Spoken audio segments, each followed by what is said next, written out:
Hey,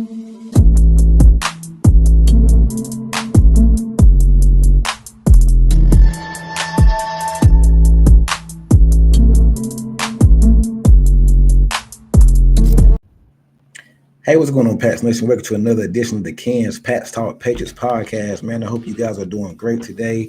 On this episode, we're going to do like a little recap of the past week or two of training camp. A lot of updates, a lot of things to talk about here. First off, make sure you hit the like button. Hit that like button. Make sure you are subscribed to the Ken's Pats Talk YouTube, man. And make sure you share the content. Where you at? If you're on Twitter, whenever I put this video out, when you're on Twitter, Facebook, YouTube, make sure you're sharing the content. Please hit that like, but it don't take but a second of your time. Remember, every time you hit that like button, this video goes out and it brings me even more fans. So I want y'all to share this content, share it out to as many people as you can, man. I really appreciate it. But please hit that like button. Make sure you subscribe to the Ken's Pat Start YouTube and make sure you are sharing the content, guys. I appreciate it. The Patriots, a lot to talk about. We are preseason next week. Well, basically, we're like a week from preseason for our preseason opener against the Commanders next week. Next Friday night, I think it's gonna be at 8 p.m. Eastern. I think we do have joint practice with the Commanders next week, so you get to see Jaden Daniels and Terry McLaurin. If he's gonna be there, I'm assuming he'd be with the team because I don't want to get fined. But he's gonna continue to hold in until they trade him or give him a deal. So we're gonna get to that a little bit. There's some interesting news came out there. Michael Parsons just asked for. Well, he hasn't asked for a trade, but it says. I think a couple people reporting saying that Michael Parsons' relationship with the Cowboys is starting to get really bad. He might ask for a trade. So we're going to get into that. Trey Hendrickson did report to the Bengals early in the week, so he ain't going nowhere. And that's how a lot of these situations end up going. They ask for a trade or did they hold out? They don't show up to count. And then after about a month or a few weeks, they end up just giving in. Well, they end up giving that. Trey Hendrickson still doesn't have a contract, but he joined the team. So go figure that. Bengals always seem like got a lot of stuff going on there with the Bengals, man. So we can get into some of these trade requests or some of these players that could be asking to get moved via contract situation and whatnot. McLaurin, Hendrickson, which I think he's going to be a Bengal, and Michael Parsons. So we're going to get into that, and we're going to talk about the Patriots so far. I'm very optimistic about this team, guys. I'm very optimistic about this team. I think this team can really do a lot this year. The coaching is there. I think the playmakers on defense are there. You've added some talent on offense. Stephon Diggs, from everything I'm hearing, he's been looking good. Pop Douglas just had an interview with NFL Network. Pop Douglas is going to be a mainstay of this team. He's going to be on the roster. He's going to be really good. I can't believe people was even having him off the roster. Pop Douglas looking good so far in camp. Kayshon Boutte, not gonna put up the craziest number, but he's gonna be. But he has been inconsistent. I think Kayshon Boutte is gonna be on the roster. Matt Hollins came back to practice yesterday. Got the PUP list yesterday. He's gonna be there. Cal Williams, a young rookie, he's been doing a lot of good things. He's gonna be there. Ethan Chisholm, he's coming along slow. I don't know about Kendrick Bourne, Pope, Baker, and the rest of the crew. Pope did come back early in the week. The first day of pass, he was there. So I think he scored a touchdown. So it'd be interesting to see what happens there. But the wide receiver room is a logjam. Tonight there is a scrimmage tonight, but I'm just so happy that this team is. I'm very optimistic, and I haven't felt this way in a while. Past couple of years with Mac Jones and Bailey Zappi, and I mean just last year it was just so defensive dominant. It was one-sided in these training camp practice, but we're starting to hear more so now. It's more 50-50. The offense wins, defense wins. Offense wins, defense wins. And that's one of the things that I always go back to. It's not one-sided no more. Years past since Brady left, I think like the defense was just dominating in camp. And the first couple of days defense always have the leg up, but it was like 9% of the time the whole camp. Offensive line was a mess. Offensive line looks good now. Will Campbell, he's gonna have his up and downs. He's a rookie. And I know a lot of people don't want to hear, but he's gonna have his up and downs. He's a rookie. He's gonna get better. Jared Wilson, 4th round pick. Third round. Jared Wilson.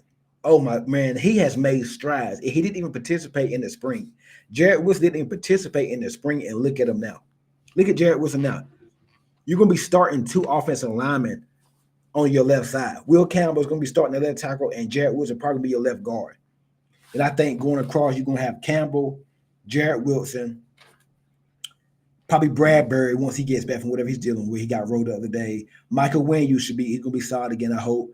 and Morgan Moses. The only question I really have, I think if Will Campbell can hold up, and I think he just going like a little rookie face right now. He can hold up, we'll be all right there. Jared, he's been looking real good. Bradbury's not the best pass blocker, but he's good against the run. Michael Wynn, if he can get back to his old self. I know some of the things that you're hoping to go right, but it's realistic. And then you look at right tackle, Morgan Moses, 34 years old. He's up there. Maybe he missed a game or two. Who's going to back him? But I think if you can get just average offensive line play to help out the offense, because we seen last year Drake Maye struggled a little bit because the pressure was bad, and the skill position was bad. I think all this is dramatically improved. I think you have improved your skill position. I think you've improved your offensive line. Not even mention the piece that you've added on defense. Cleveland Chason, man, he's probably the MVP of camp so far. Keon White's been like, this got DJ James at corner. You got depth now at cornerback. Your safety's got depth. Linebacker. So I cannot wait, man. I cannot wait. I'm very optimistic about this team, and I haven't been able to say this in a long time. Haven't been able to feel this way in a while. So they got a scrimmage tonight. I think from what I'm hearing now, it's going to be a physical, like they're going to have pass zones. It's going to be a scrimmage.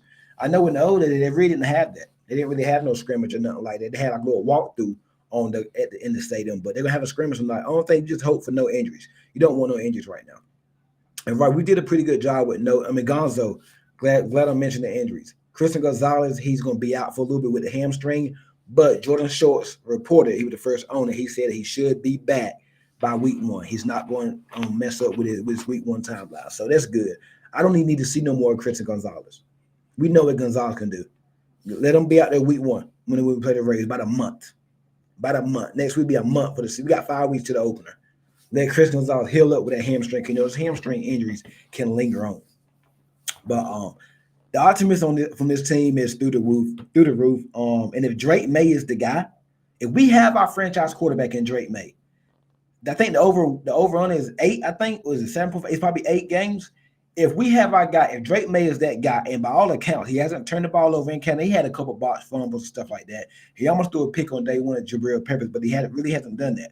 And you notice since he had the 4 interception practice back in the spring, you've been hearing nothing but positive stuff. If Drake Maye is that guy, that 8.5 or that 8 wins going to go to 10.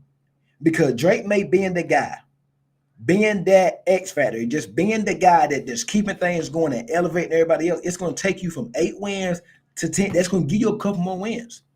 This year, I want to see can Drake Maye, can he manage a late game coming? He had a couple opportunities last year. I know he was a rookie. He couldn't get it done.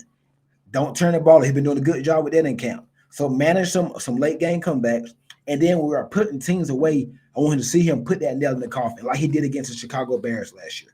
The game that he finished and he won, and it's really the only true game he won.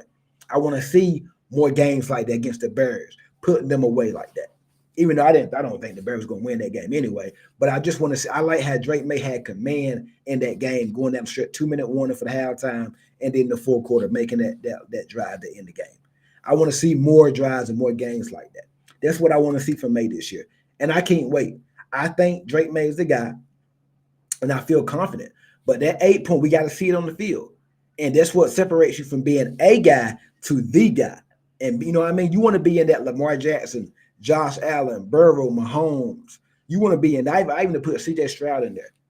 Like C.J. Stroud had a lot going on last year, injuries, and that's why their season was derailed. But they still got a team to the playoffs. I want to see, and like the situation around Maye is not top of the league, but it's a lot better than last year.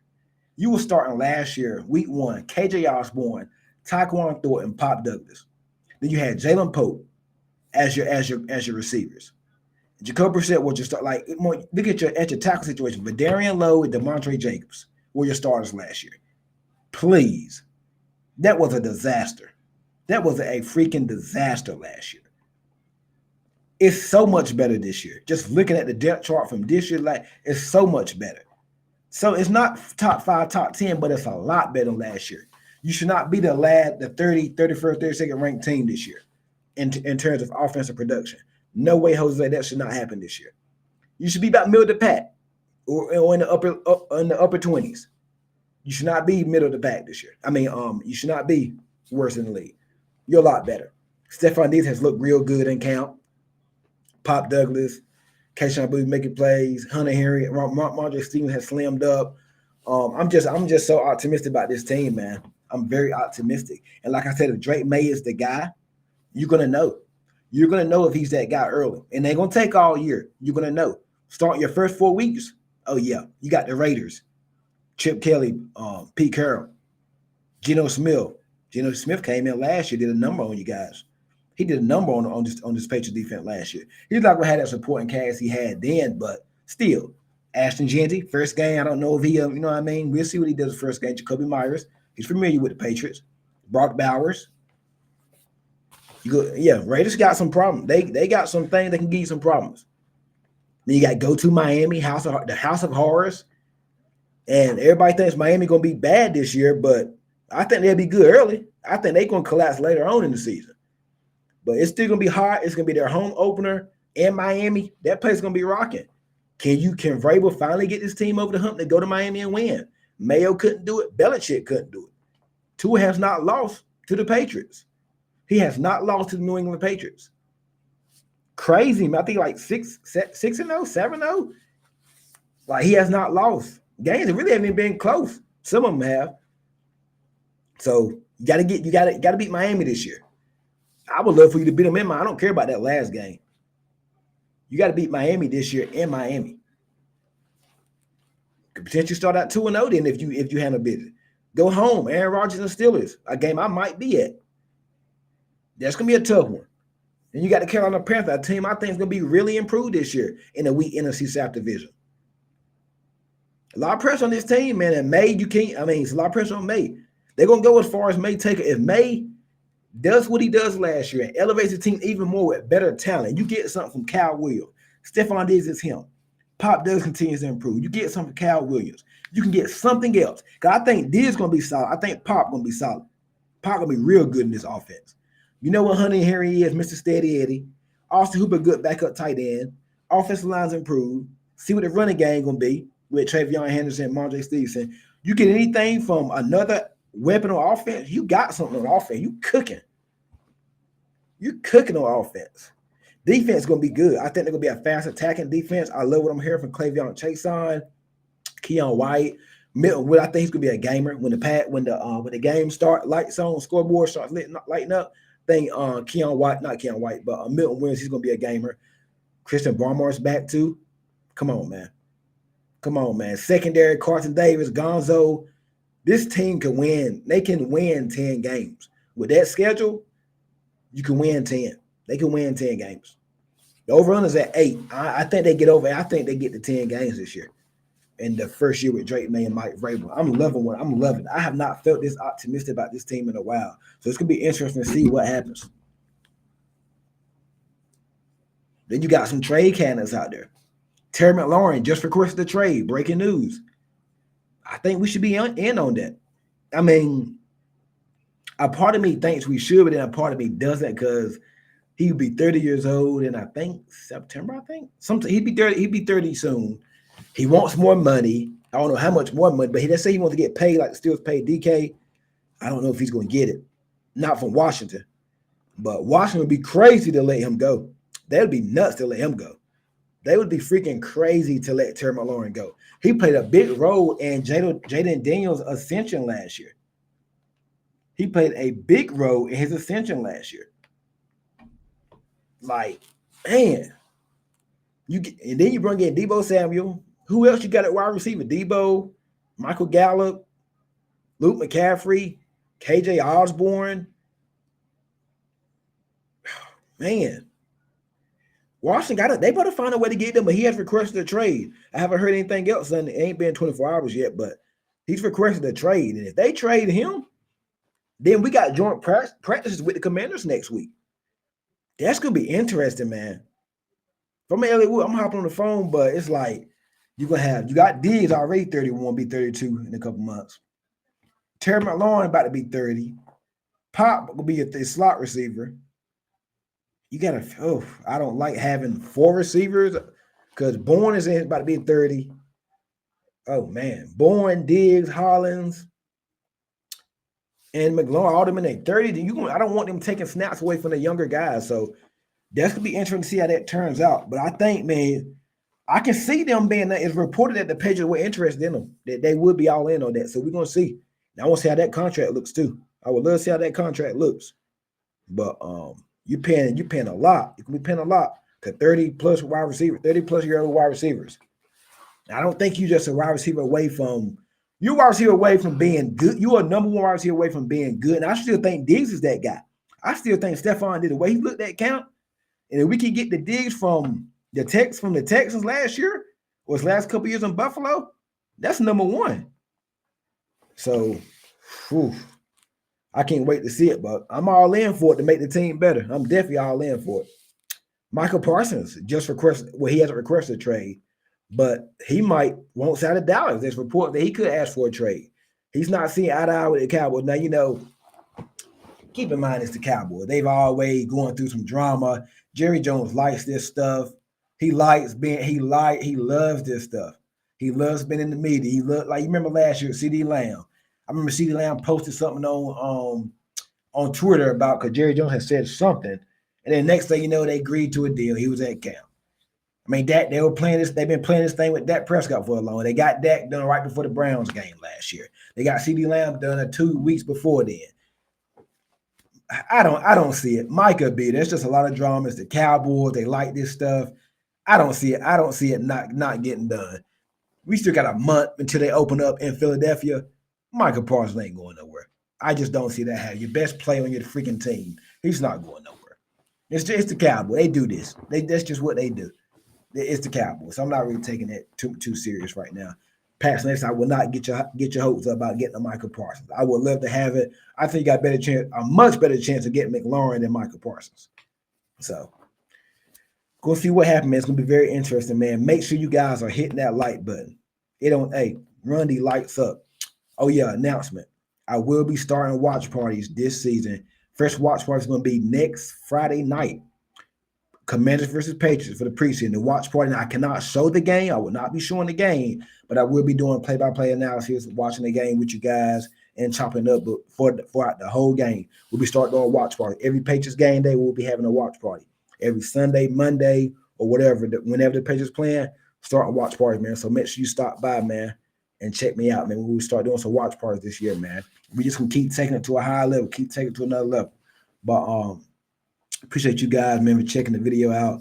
Hit the like button, share the content. Make sure you are subscribed to the Ken's Pats Talk Patriots podcast on YouTube, man. Let's go. Make sure you guys are subscribed, man. I appreciate it.